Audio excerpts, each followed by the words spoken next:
आइए हम सब लोग प्रेम से कार्तिक महात्म के 24वें दिन की कथा श्रवण करते हैं। कल आंवला नवमी है, कल अक्षय नवमी है।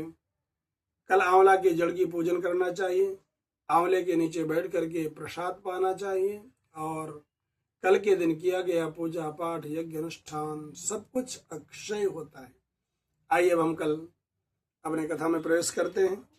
देवगणों के ऐसा वचन सुनकर धर्मदत्त ने कहा, सब मनुष्य भगवान विष्णु की प्रसन्नता के लिए विधिवत यज्ञ दान व्रत तीर्थ और तप किया करते हैं, किंतु कोई ऐसा सरल उपाय बताओ जिसको करने से सबका फल प्राप्त हो जाए।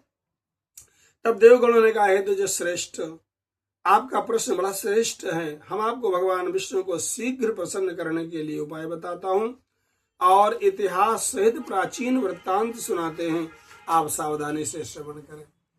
प्राचीन काल में कांचीपुर में चोल नामक चक्रवर्ती राजा राज्य करते थे। उसी के नाम से उस देश का नाम भी चोल देश प्रदेश प्रसिद्ध था।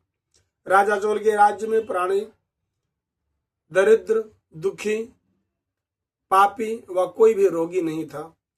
वह राजा के यज्ञ का प्रभाव था। ताम्रवर्णी नदी के किनारे दोनों किनारे पर स्वर्ण के यज्ञ स्तंभ सुशोभित थे। एक दिन राजा भगवान विष्णु के पास गया।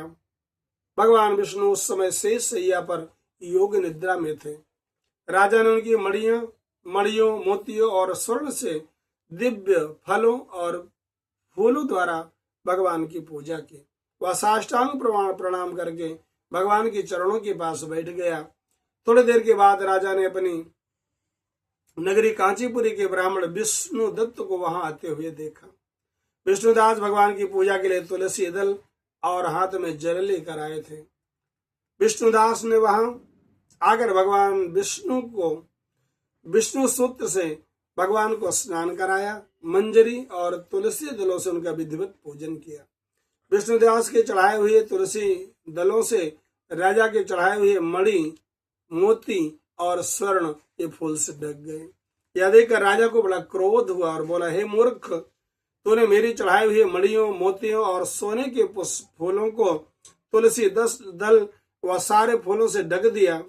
तू भला भक्ति करना क्या जाने, क्योंकि तूने मेरे किए गए विचित्र श्रृंगार को बिगाड़ दिया। राजा की बात सुनकर विष्णुदास को भी क्रोध आया और राजा के गौरव को तुच्छ समझकर कहने लगा, राजन, आप भक्ति करना नहीं जानते, आपको तो अपने धन का घमंड है। बताओ कि आज से पहले आपने भगवान के कितने व्रत किए हैं। ब्राह्मण के ऐसे वचन सुनकर राजा मुस्कुराया और बोला, मूर्ख, भगवान की भक्ति के अभिमान से यदि तू ऐसी बात कर रहा है तो मैं पूछता हूँ, तेरी जैसे गरीब ब्राह्मण से भगवान की भक्ति ही कितनी है, क्योंकि तूने आज तक भगवान की प्रसन्नता के लिए कुछ भी नहीं किया, कोई मंदिर तक नहीं बनवाया। भला इस बात की भक्ति का तू गर्व कैसे कर सकता है। वहां जितने भी ब्राह्मण बैठे हैं, मेरी बात को ध्यान पूर्वक सुने और देखें कि भगवान विष्णु के दर्शन मुझे होते हैं या फिर इन ब्राह्मण को होते हैं। इसके बाद दोनों की भक्ति के संबंध में आप लोग अपने आप जान जाएंगे।